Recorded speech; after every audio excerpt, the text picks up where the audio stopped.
Hello friends, कैसे हैं आप सब। दोस्तों, मैं आप सबका अपने यूट्यूब चैनल में दिल से बहुत बहुत स्वागत करती हूँ।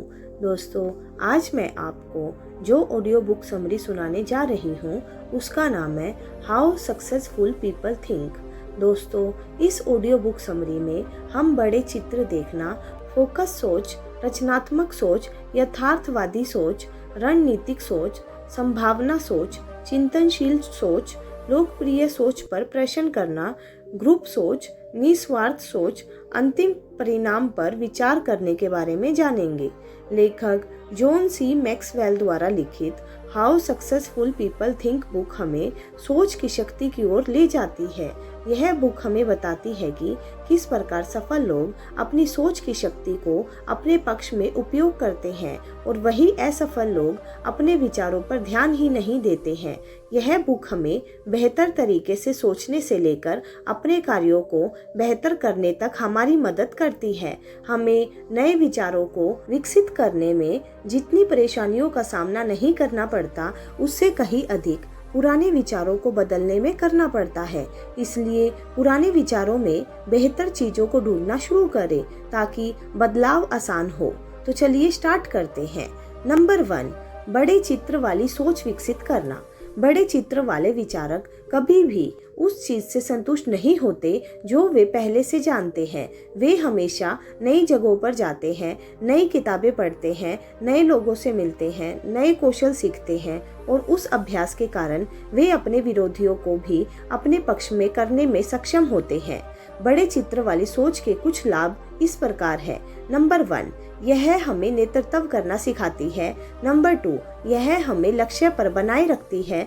नंबर 3, हमें यह देखने की अनुमति देती है कि दूसरे क्या देखते हैं। नंबर 4, यह टीम वर्क को बढ़ावा देती है। नंबर 5, यह हमें अज्ञात क्षेत्र का नक्शा बनाने में मदद करती है। बड़े चित्र देखने वाली सोच विकसित करने की कुछ महत्वपूर्ण बातें इस प्रकार हैं। नंबर 1, हमेशा अपने लक्ष्य को अपनी सोच के अनुसार प्राप्त करने का प्रयास न करें।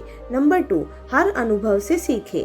नंबर 3, विभिन्न लोगों से बेहतर विचार प्राप्त करें। नंबर 4, खुद को अपनी दुनिया का विस्तार करने की अनुमति दें। नंबर 2, फोकस सोच विकसित करना। फोकस सोच से ध्यान भटकाने वाली चीजें और मानसिक विकार दूर होते हैं, जिससे हम किसी मुद्दे पर ध्यान केंद्रित कर सकते हैं और स्पष्टता के साथ सोच सकते हैं। फोकस सोच हमारी अनेक प्रकार से मदद करती है, जैसे नंबर 1, यह अपने लक्ष्य को प्राप्त करने में पूरी ऊर्जा का उपयोग करना आसान बनाती है। नंबर 2, यह विचारों को विकसित होने का समय देती है। नंबर 3, यह लक्ष्य के प्रति स्पष्टता लाती है। नंबर 4, यह हमें अगले स्तर तक ले जाती है। हम अपना ध्यान कुछ इस प्रकार केंद्रित कर सकते हैं। नंबर 1, बाधाओं को दूर करके। नंबर 2, केंद्रित चिंतन के लिए समय निकालकर। नंबर 3, ध्यान केंद्रित करने वाली चीजें अपने सामने रखकर। नंबर 4, लक्ष्य बनाकर। नंबर 5, अपनी प्रगति पर प्रश्न करके हम ध्यान केंद्रित करना सीख सकते हैं। नंबर 3, रचनात्मक सोच का उपयोग करना। हमारे काम और कंपनी में सबसे ज्यादा मूल्यवान संसाधन हमारी रचनात्मक सोच है। हम जो करते हैं, हम जो भूमिका निभाते हैं, जो आउटपुट हम देते हैं, वे सभी हमारी सोच पर पूरी तरह निर्भर होते हैं। रचनात्मक विचारकों की विशेषताएं कुछ इस प्रकार है। नंबर 1, वे विचारों को महत्व देते हैं। नंबर 2, वे नए विकल्पों की तलाश करते हैं। नंबर 3, वे कठिन को सरल बनाते हैं। नंबर 4, वे लीक से हटकर जश्न मनाते हैं। नंबर 5, वे असफलता से नहीं डरते। हम इस प्रकार रचनात्मक सोच का आनंद पा सकते हैं। नंबर 1, हम रचनात्मक को नष्ट करने वालों से दूरी बनाकर। नंबर 2, खुद से प्रश्न पूछें और उसके लिए रचनात्मक तरीके से सोचें। नंबर 3, रचनात्मक वातावरण विकसित करें। नंबर 4, अन्य रचनात्मक लोगों के साथ समय बिताएं। नंबर 5, अपनी सीमाओं से बाहर निकलें। नंबर 4, यथार्थवादी सोच अपनाना। अगर हम समस्याओं को हल करना या अपनी गलतियों से सीखना चाहते हैं तो हमें यथार्थवादी सोच अपनानी होगी। हम यथार्थवादी सोच को अपनाकर अपने बिजनेस की नींव बनाते हैं। ताकि हम इससे वर्तमान स्थिति को समझ सकें। हमें यथार्थवादी सोच को क्यों अपनाना चाहिए, इसके कुछ कारण इस प्रकार है। नंबर 1, यह सोच नकारात्मक जोखिम को कम करती है। नंबर 2, यह परिवर्तन की जननी है। नंबर 3, यह हमें अपनी वर्तमान स्थितियों पर कार्य करने की क्षमता देती है। नंबर 4, यह सोच आगे बढ़ने के लिए एक आधार प्रदान करती है। नंबर 5, यथार्थवादी सोच मुसीबत में फंसे लोगों की मित्र है। यथार्थवादी सोच को विकसित करने की कुछ महत्वपूर्ण बातें इस प्रकार है। नंबर 1, अपना होमवर्क करें। नंबर 2, पक्ष और विपक्ष के बारे में सोचें। नंबर 3, सबसे खराब स्थिति की कल्पना करें। नंबर 4, अपनी सोच को अपने संसाधनों के साथ जोड़ें। नंबर 5, रणनीतिक सोच का उपयोग करना। अधिकांश लोग अपने जीवन की योजना बनाने की जगह अपनी गर्मी की छुट्टियों की योजना बनाने में अधिक समय लगाते हैं। रणनीतिक सोच हमें योजना बनाने, अधिक कुशल बनने, अपनी शक्तियों को अधिकतम करने और किसी भी उद्देश्य को प्राप्त करने की दिशा में सबसे सीधा रास्ता खोजने में मदद करती है। रणनीतिक सोच हमारी सफलता में कुछ इस प्रकार मदद करती है। नंबर 1, यह मुश्किल को आसान बनाती है। नंबर 2, यह हमें सही सवाल पूछने की ओर ले जाती है। नंबर 3, यह हमें अनिश्चित कल के लिए तैयार करती है। नंबर 4, यह गलती की संभावनाओं को कम करती है। नंबर 5, यह हमें दूसरों पर प्रभाव डालने में मदद करती है। रणनीतिक सोच को विकसित करने की कुछ महत्वपूर्ण बातें इस प्रकार हैं। नंबर 1, अपने मुद्दे का पूरी तरह विश्लेषण करने के बाद प्रतिक्रिया देना। नंबर 2, कैसे से पहले क्यों पूछूं। नंबर 3, अपने संसाधनों को पहचानना। नंबर 4, अपनी योजना विकसित करना। नंबर 5, अपने प्रयासों को दोहराते रहना। नंबर 6, संभावना में सोचना। किसी को ऐसा कुछ करते हुए देखना जिसके बारे में आपने कहा था कि वह ऐसा नहीं कर सकता। इससे अधिक शर्मनाक कुछ नहीं हो सकता। जो लोग संभावनाओं की सोच को अपनाते हैं वे असंभव लगने वाले कार्यों को पूरा करने में सक्षम होते हैं, क्योंकि वे समाधान में विश्वास करते हैं। यहाँ कई कारण दिए गए हैं कि हमें संभावना विचारक क्यों बनना चाहिए। नंबर 1, यह हमारी संभावनाओं को बढ़ाती है। नंबर 2, यह अवसरों और लोगों को हमारी ओर खींचती है। नंबर 3, यह दूसरों के भी कार्य पूरा करने की संभावनाओं को बढ़ाती है। नंबर 4, यह हमें बड़े सपने देखने की अनुमति देती है। नंबर 5, संभावना की सोच हमें हार मानने से रोकती है। संभावनाओं की ऊर्जा को कैसे महसूस करें, इसके जवाब कुछ इस प्रकार हैं। नंबर 1, असंभव चीजों पर ध्यान देना बंद करें। नंबर 2, प्रोफेशनल लोगों से दूर रहे। नंबर 3, हर परिस्थिति में संभावनाओं की तलाश करें। नंबर 4, हमेशा बड़े सपने देखें और पूरा करने के लिए जुट जाएं। नंबर 5, महान उपलब्धि प्राप्त करने वालों से प्रेरणा प्राप्त करें। नंबर 7, चिंतनशील सोच विकसित करना। जो लोग अपने जीवन को बेहतर करने की कोशिश करते हैं उनके लिए चिंतन करना आवश्यक हो जाता है, क्योंकि चिंतन करने से हम अपनी सफलताओं और गलतियों से सीख सकते हैं। साथ ही हमें यह भी पता चलता है कि हमें क्या दोहराने की कोशिश करनी है और किसे छोड़ना है। चिंतनशील सोच को अपनाने से मिलने वाले लाभ कुछ इस प्रकार है। नंबर 1, यह हमें बेहतर संभावना तलाशने में मदद करती है। नंबर 2, यह हमारे विचारों को भावनात्मक रूप से मैनेज करने में मदद करती है। नंबर 3, यह निर्णय लेने में हमारा आत्मविश्वास बढ़ाती है। नंबर 4, चिंतनशील सोच से बड़ी तस्वीर स्पष्ट होती है। नंबर 5, यह एक बुरे अनुभव से सीखने की ओर ले जाती है।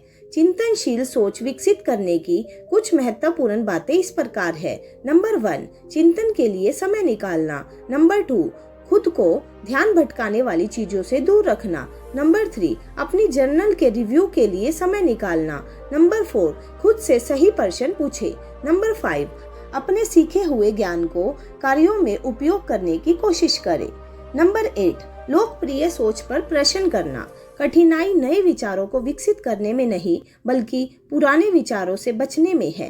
लोकप्रिय सोच के विरुद्ध जाना कठिन हो सकता है, चाहे हम कंपनी के परंपराओं को तोड़ने वाले व्यवसायी हो, अपने माता पिता से प्राप्त पुरानी कहानियों को नकारने वाली नई माँ हो, या वर्तमान में प्रचलित शैलियों को अनदेखा करने वाले किशोर हो। हमें लोकप्रिय सोच की स्वीकृति पर सवाल क्यों उठाना चाहिए? इसके कुछ जवाब इस प्रकार हैं। नंबर 1, लोकप्रिय सोच का मतलब कभी कभी नया सोचना होता है। नंबर 2, लोकप्रिय सोच झूठी आशा प्रदान करती है। नंबर 3, लोकप्रिय सोच में बदलाव को अपनाने में देरी होती है। नंबर 4, लोकप्रिय सोच केवल औसत परिणाम लाती है। हम इस प्रकार लोकप्रिय सोच की स्वीकृति पर सवाल उठा सकते हैं। नंबर 1, किसी विचार का अनुसरण करने से पहले सोचकर। नंबर 2, अपनी सोच से अलग सोचने की सराहना करके। नंबर 3, अपनी सोच पर लगातार सवाल उठाकर। नंबर 4, नए तरीकों से नई चीजें आजमाकर। नंबर 5, असहज रहने की आदत डालकर। नंबर 9, ग्रुप सोच से लाभ लेना।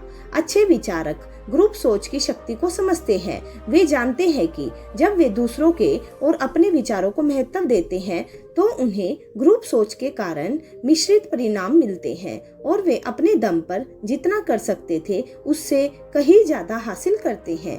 ग्रुप सोच के कुछ महत्वपूर्ण लाभ इस प्रकार है। नंबर 1, यह एकल चिंतन से अधिक तेज है। नंबर 2, यह अकेले सोचने से अधिक नवीन है। नंबर 3, यह अकेले सोचने से अधिक मजबूत होती है। नंबर 4, यह अकेले चिंतन की तुलना में अधिक मूल्य प्रदान करता है। नंबर 5, यह महान सोच का एकमात्र तरीका है। ग्रुप सोच को हम किस प्रकार विकसित कर सकते हैं? नंबर 1, दूसरों के विचारों को महत्व देकर। नंबर 2, प्रतिस्पर्धा से सहयोग की ओर बढ़कर।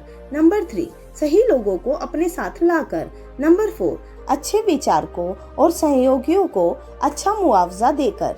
नंबर 10, निस्वार्थ सोच का अभ्यास करना। निस्वार्थ सोच अक्सर किसी भी अन्य तरह की सोच से ज्यादा फायदा दे सकती है, क्योंकि यह हमें बेहतर कार्य करने और बदले में कुछ भी न मिलने पर हताशा और निराशा जैसे विचारों से दूर रखती है। निस्वार्थ सोच के कुछ महत्वपूर्ण लाभ कुछ इस प्रकार है। नंबर 1, यह सोच व्यक्तिगत संतुष्टि लाती है। नंबर 2, यह दूसरों को मूल्यवान बनाती है। नंबर 3, निस्वार्थ सोच अन्य सद्गुणों को प्रोत्साहित करती है। नंबर 4, निस्वार्थ चिंतन जीवन की गुणवत्ता बढ़ाता है। नंबर 5, निस्वार्थ सोच हमें स्वयं से भी बड़ी किसी चीज का हिस्सा बनाती है। निस्वार्थ सोच को हम कुछ इस प्रकार विकसित कर सकते हैं। नंबर 1, दूसरों को प्राथमिकता देकर। नंबर 2, चुपचाप या गुमनाम रूप से दान देकर। नंबर 3, लोगों में जानबूझकर निवेश करके। नंबर 4, अपने उद्देश्यों की निरंतर जांच करके। नंबर 11, अंतिम परिणाम पर विचार करना। अगर हम सिर्फ वित्तीय मामलों से जुड़े अंतिम परिणाम के बारे में सोचते हैं तो हम अपने और अपने संगठन के लिए जरूरी कुछ चीजों को भूल सकते हैं। इसके बजाय अंतिम परिणाम के बारे में सोचकर कार्य करने की आदत डालनी होगी। हमें अंतिम परिणाम सोच की विचारधारा से जो लाभ होंगे वे कुछ इस प्रकार है। नंबर 1, यह हमें अपने कार्य में स्पष्टता देता है। नंबर 2, यह हमें हर स्थिति का आकलन करने में मदद करती है। नंबर 3, यह हमें अंतिम निर्णय लेने में मदद करता है। नंबर 4, यह हमें उच्च मनोबल उत्पन्न करती है। अंतिम परिणाम को देखने की सोच हम कुछ इस प्रकार विकसित कर सकते हैं। नंबर 1, वास्तविक परिणाम की पहचान करके। नंबर 2, अंतिम निष्कर्ष को ही मुख्य बिंदु बनाकर। नंबर 3, अंतिम परिणाम प्राप्त करने के लिए रणनीतिक योजना बनाकर। नंबर 4, टीम के सदस्यों को अंतिम परिणाम के साथ जोड़ करके। नंबर 5, एक ही सिस्टम पर टिके रहने और परिणामों पर लगातार नजर रखकर। कंक्लूजन। दोस्तों, आज की इस ऑडियो बुक समरी में हमने 11 महत्वपूर्ण बातों के बारे में जाना है, जो इस प्रकार है। नंबर 1, बड़े चित्र वाली सोच हमारे लक्ष्यों को स्पष्ट करती है। नंबर 2, फोकस सोच हमें बाधाओं से दूर करके अपने लक्ष्य पर ध्यान केंद्रित करने में मदद करती है। नंबर 3, रचनात्मक सोच हमें अपने कार्यों को दूसरे तरीकों से करने के लिए प्रेरित करती है। नंबर 4, यथार्थवादी सोच हमें वर्तमान परिस्थितियों के अनुसार कार्य करने के लिए प्रेरित करती है। नंबर 5, रणनीतिक सोच हमें परिस्थितियों को जानने और उसके अनुसार प्लान बनाने की ओर ले जाती है। नंबर 6, संभावना सोच हमें हमेशा रास्ते पर बने रहने में मदद करती है। नंबर 7, चिंतनशील सोच हमें अपने कार्य को मानसिक रूप से देखने में मदद करती है। नंबर 8, लोकप्रिय सोच पर प्रश्न करना हमें बेहतर बदलाव की ओर ले जाती है। नंबर 9, ग्रुप सोच हमें एक विचार पर अनेक तरीके से कार्य करने के लिए प्रेरित करती है। नंबर 10, निस्वार्थ सोच हमें किसी कार्य पर मिलने वाली असफलता को झेलने में मदद करती है। नंबर 11, अंतिम परिणाम सोच हमें लक्ष्य की स्पष्टता का संकेत देती है। तो दोस्तों, मैं आशा करती हूँ कि आज की इस ऑडियो बुक समरी से आपको कुछ ना कुछ सीखने को जरूर मिला होगा। दोस्तों, अगर आपने अभी तक हमारा चैनल सब्सक्राइब नहीं किया है तो प्लीज़ उसको सब्सक्राइब कीजिए और अपने सभी दोस्तों के साथ भी शेयर कीजिए और बेल आइकन को प्रेस करना मत भूलिएगा ताकि आने वाले वीडियो के नए नोटिफिकेशन आपको जल्द से जल्द मिल सके। दोस्तों, आप हमारे वीडियो ईयरफोन लगाकर काम करते हुए, बस ट्रेन में सफ़र करते हुए भी सुन सकते हैं, आराम करते हुए भी सुन सकते हैं और हमारी वीडियो को आप अपनी लाइफ में इम्प्लीमेंट करके सफलता पा सकते हैं। तो दोस्तों, मिलते हैं अपनी नेक्स्ट ऑडियो बुक समरी में। तब तक के लिए bye bye and take care.